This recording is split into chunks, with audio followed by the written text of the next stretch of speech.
కర్ణాటకలో ప్రముఖ ఆధ్యాత్మిక కేంద్ర ధర్మస్థలలో సీరియల్ మర్డర్ పై సిట్ దర్యాప్తు కొనసాగుతుంది. ఇవాళ సిట్ అధికారులు స్థల తనిఖీ నిర్వహించారు. సిట్ లొకేషన్ సర్వేలో గణనీయమైన మార్పులు జరిగాయి. పాయింట్ 13కి బదులుగా పాయింట్ 14 వద్ద తవ్వకాలు జరిపారు.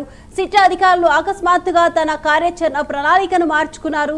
11వ పాయింట్ నుంచి 80 మీటర్ల దూరంలో తవ్వకాలు జరపడంతో పాటు ఫిర్యాదుదారుడు ప్రస్తావించిన ప్రాంగణాన్ని పరిశీలించారు.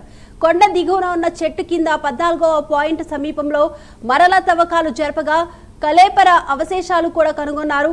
అక్కడ హత్యాయత్నం చేయబడిన స్థితిలో ఎముకలు కనుగొన్నారు. దీంతో కలేబర ఎముకలు దొరికిన ప్రదేశంలో తవ్వకాలు జరపాలని కూడా సిట్ నిర్ణయించింది.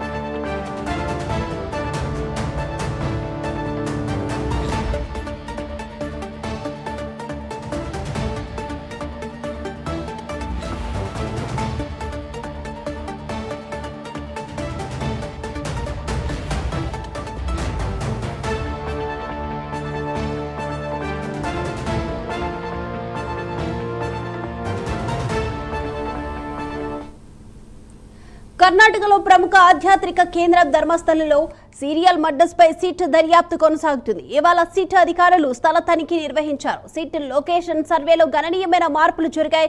పాయింట్ 13కి బదులుగా పాయింట్ 14 వద్ద తవ్వకాలు జరిపారు.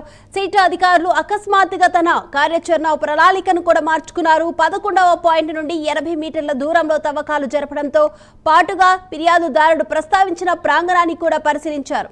కొండ దిగువన ఉన్న చెట్టు కింద 14వ పాయింట్ సమీపంలో మరల తవ్వకాలు జరపగా కాలేపర అవశేషాలు కనుగొన్నారు. అక్కడ హత్యాయత్నం చేయబడిన స్థితిలో ఎముకలు కనుగొన్నారు. దీంతో కాలేపర ఎముకలు దొరికిన ప్రదేశంలో తవ్వకాలు జరపాలంటూ కూడా సిట్ నిర్ణయించింది.